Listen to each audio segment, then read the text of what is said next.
So this Sunday, Hungary is holding what could be one of the most important elections occurring in Europe this year, and it could finally be the end to the long rule of Prime Minister Viktor Orban.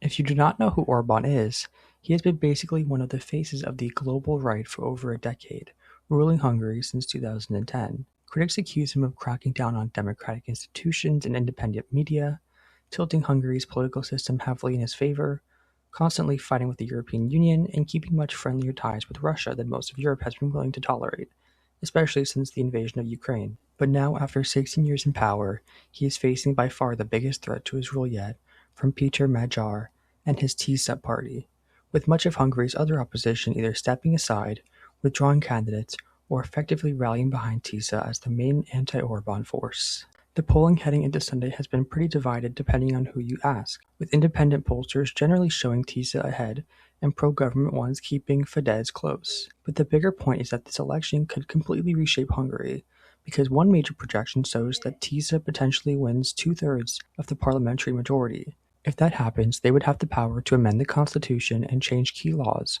which is the same kind of parliamentary dominance Orban has relied on for years. So if Orban actually goes down here, it would be a huge shock not just to Hungary, but across Europe and beyond. If you want to hear more about the Hungarian election, be sure to check out the newest episode of my podcast, This Week in Elections, releasing this Sunday.